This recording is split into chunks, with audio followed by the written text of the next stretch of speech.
Hi guys, we are going to be starting Unit 3 equations. So this is linked in the lesson plan from Thursday. If you're a virtual kid, you can print it off. You can copy stuff down into a notebook, or at one of the entryways up here at school, you can stop by and get a copy of it out of the bin that's in the entryway. A couple things I want to go over. This first page is directions on how to use the Desmos online calculator, because there are times this unit that you'll be able to use a calculator, okay? And so it tells you which one to go to. It gives you screenshots of where to click with some other information. So the lesson that we're going to be starting today is solutions to equations. So lesson 1 is solutions to equations.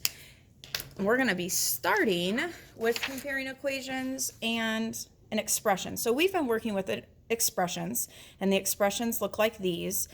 We've done combining like terms. We've done distributive property with them. And here are some examples of equations. So these are expressions, and these are equations. Do you notice anything different between the two? One thing that I notice is that equations have an equal sign.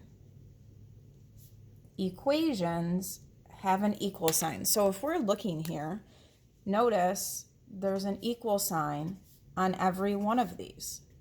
And if you look above to the expressions, there are no equal signs. So expressions do not have an equal sign.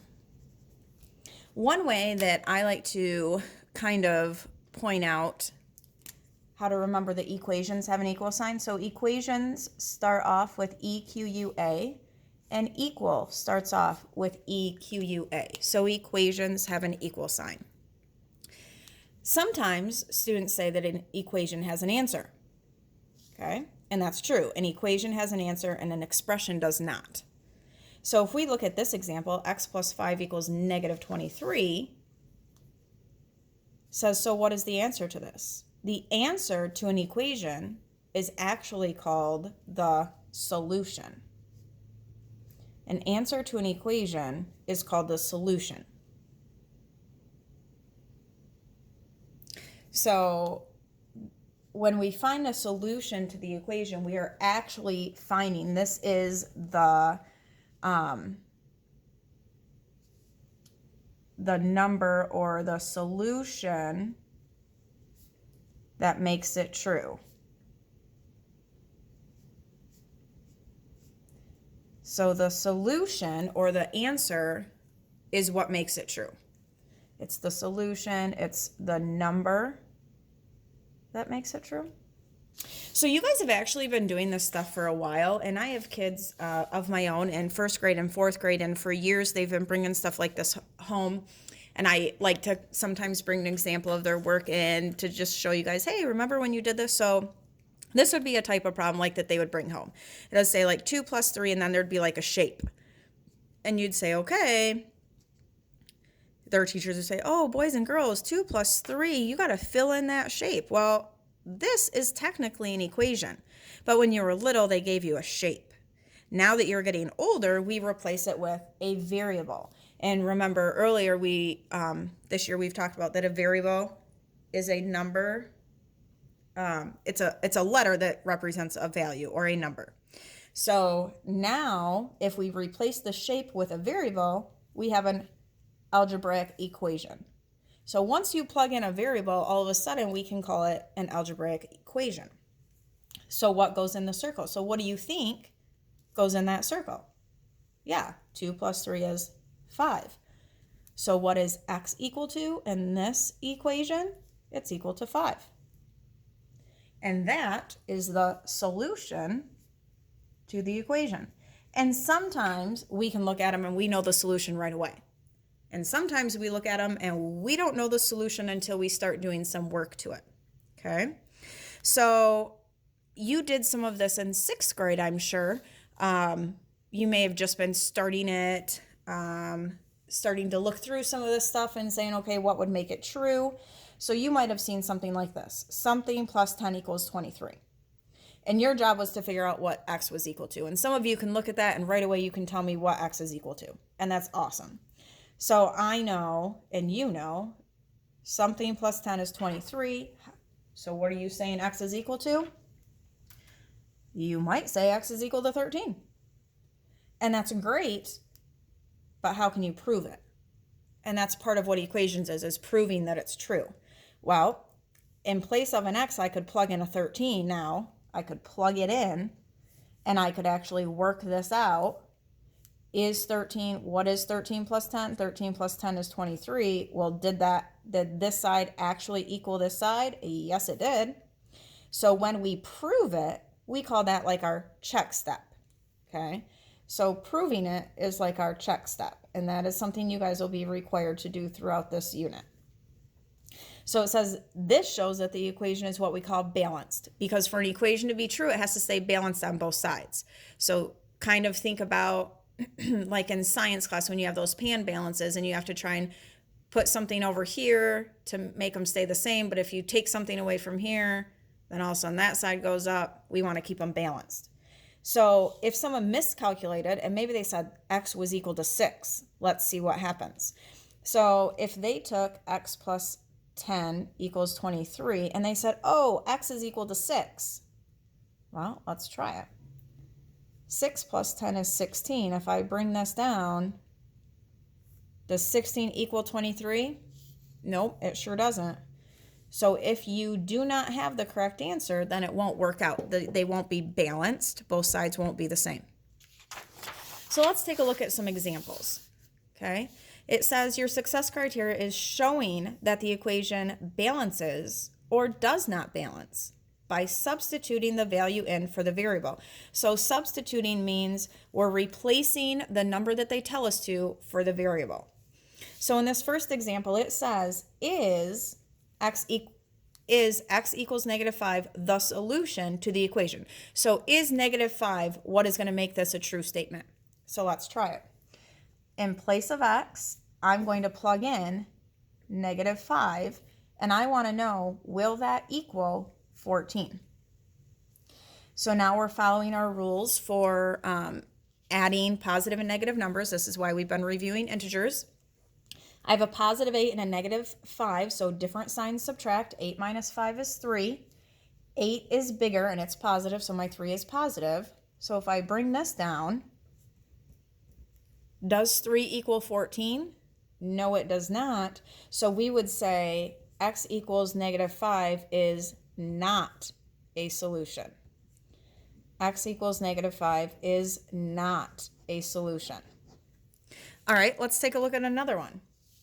It says, which of the following is the solution to the equation 10x equals -100? So we're saying we're going to plug in a 10, we're going to plug in a -10, and then we're going to plug in a -2. So let's start with 10. So in place of x, so this says 10x, 10 times x, I'm going to plug in a 10. And I need to know, will it equal -100? So positive and positive, I'm going to get a positive answer. 10 times 10 is 100. Is 100 equal to -100? No, it's not. So this is not a solution. All right, you go ahead and plug those two in and see what you get, and then you can restart the video. So I'm now going to try it with a -10. Will that give me -100? So a positive times a negative gives me negative. 10 times 10 is 100.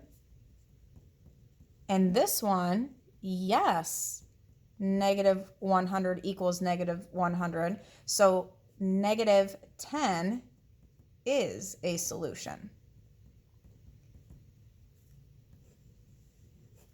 And then let's just try the last one just to see. If I plug in a -2, negative times positive is negative. 10 times 2 is 20. So it says -20 equals -100. That is not true. So this is not a solution. Good. All right, let's try these next couple. Is -17 the solution to the equation m minus 15 equals -32? How do you know? So feel free to plug it in, work it out, and then restart the video. So in place of m, I'm plugging in a negative 17. And I'm just bringing down all the other information. So now I have a negative 17 minus 15. This is the same thing as looking at it as a negative 17 and a negative 15. So same signs, add and keep. So if I add this together, I'm going to get negative 32. And I'm going to bring this down. So does negative 32 equal negative 32? Yes. How do you know? When negative 17 is plugged in,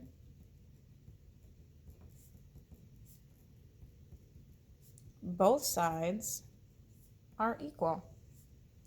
So when we plugged it in, both sides were equal. That's how we know it's a solution. All right, now this one looks like a fraction, but remember, a fraction is just another way to write a division problem. So this says r divided by negative 3 equals 15. They want to know which value is the solution. Is it 5, negative 5, 45, or negative 45? Well, if I plug in 5 divided by negative 15, or 5 divided by negative 3, 5 divided by negative 3, that's going to give me like a mixed number, right? So that's not going to give me 15. So I know that that is not true. Well, even if I plugged in the negative 5, that's going to give me the same answer as up here. It's just going to be a positive value. So that's not going to be my solution. Let's try a 45. 45 divided by negative 3. So these ones were going to give me a mixed number, and it was going to be like a whole number of 1 and then a fraction part, which is not close to 15. But I do know that 3 goes into 45, and a positive divided by a negative is going to give me a negative. And that's going to be a negative 15. Negative 15 does not equal 15, so that one is a no. So let's try our last option. Negative 45 divided by negative 3. Negative divided by negative is positive. 3 goes into 45 15 times. 15 is equal to 15, so yes, negative 45 is the solution. It keeps both sides balanced or equal. And we proved it by plugging it in and showing our work.